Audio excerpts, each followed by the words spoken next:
Hey guys, good morning. সকাল সকাল একটা নতুন ব্লগ নিয়ে চলে এসে দেখো। ব্লগ কিন্তু শ্যুট করেছে আমার মা, আমি নই। তো দেখতেই পাচ্ছ মা এখানে কড়াই তেল বসিয়ে দিয়েছে আর আলু দিয়ে দিচ্ছে।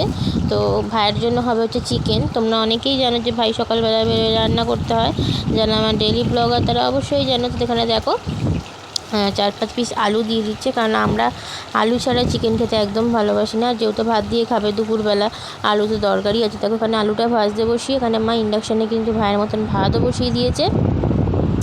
আর এদিকে দেখো আলুগুলো ভাজা হয়ে গেছে, লাল লাল করে বেশ সুন্দরভাবে ভেজে নিয়েছে। এবার যেটা করোনি সেটা হচ্ছে কড়াই কিন্তু পেঁয়াজ দিয়ে দেবে। তো চিকেন কষা হবে হালকা পাতলার ওপরেই, কারণ ভাই যেহেতু টিফিন নিয়ে যাবে, কখন খাবে ঠিক থাকে না। তারপর টিফিন বক্সের মধ্যে যেহেতু বন্ধ থাকে খাবারটা, তার মধ্যে এখন যা গরম পড়েছে, আবার 2-3 দিন ধরে মারাত্মক গরম পড়েছে। তোমাদের ওখানে টেম্পারেচার কেমন আছে অবশ্যই আমাকে কমেন্ট করে জানিও, আর তোমরাও সবাই কেমন আছে সেটাও কমেন্ট করে জানিও।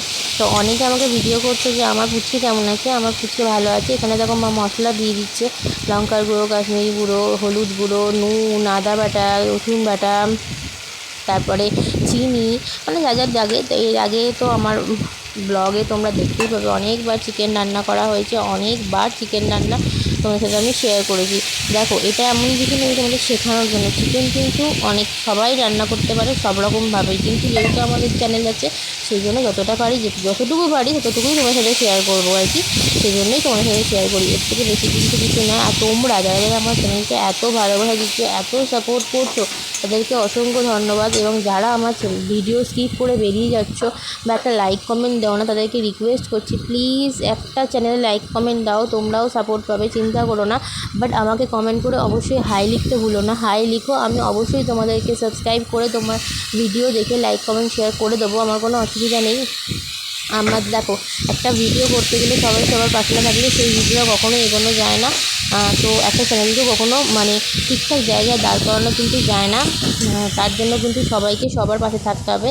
আর বড় বড় ইউজারদের কথা বাদ দাও, তারা কখনো ছোটো ছোটো ইউজারদের পাশে থাকবে না। আমরা ছোটোরাই ছোটো ইউজারের পাশে থাকবো। আর আমরা অত বড় ইউজার কোনোদিনও হবার স্বপ্নও দেখি না। জাস্ট যেটুকুনি হবার সেটুকুনি হলেই হবে। তো যেখানে দেখো মা কিন্তু ভালোভাবে মশলাটা কষিয়ে নিচ্ছে। চিকেন কিন্তু যত ভালো কষাবে তত টেস্ট হয়, এটা আমি নিজেও করে দেখেছি অনেকবার। যত তুমি কষাতে পারবো না তত ভালো টেস্ট হবে। বারবার জল দিয়ে একটুখানি কষানোর চেষ্টা করো, তেল ছাড়বে আবার জল দেবে, আবার তেল ছাড়বে, দেখবে যত ভালো কষবে এই ফাঁকে কিন্তু আলু আর চিকেনটা ভালোভাবে সেদ্ধ হয়ে যায় এবং চিকেনটাও দুর্দান্ত খেতে হয়।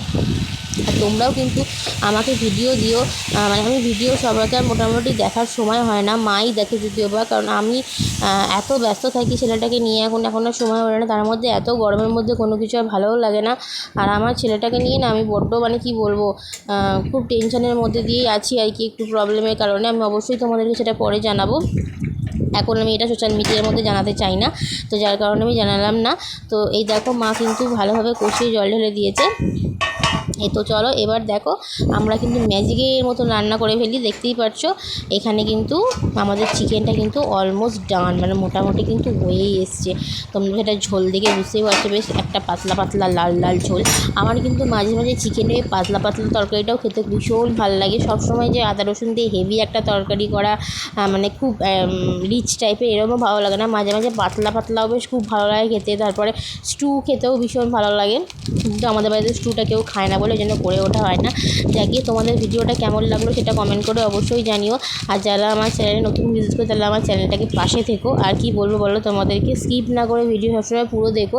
আর প্লিজ পারলে একটা লাইক কমেন্ট শেয়ার করে দিও। একটা ভিডিওর পেছনে অনেকটা খাটনি হয়, সেটা তোমাদেরকে বলে বোঝাতে পারবো না, যারা ভিডিও করে তারা অবশ্যই জানে। আর তোমাদেরকে ভিডিও শেয়ার করবো বলেই এতটা কষ্ট নিয়ে ভিডিও করা এবং এতটা কষ্ট করে তোমাদের সাথে শেয়ার করা, ব্যাস সেটুকুনি বলার ছিল, আর কিছু বলা নেই।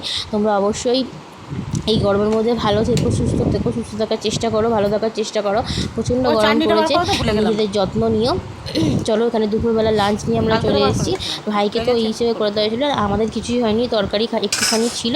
আর যেটা হয়েছে সেটা হচ্ছে আমাদের বাড়ির নিজস্ব সজনে গাছ আছে, সজনে শাক একটুখানি পেরে ভাজা হয়েছে, ব্যাস এটুকুনি, এর থেকে বেশি কিছু আর করা হয়নি। আর লেবু কাটা হয়েছিল।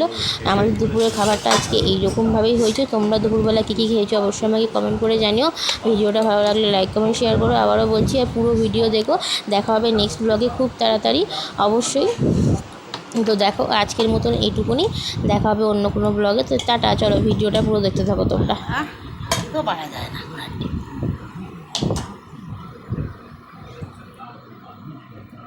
না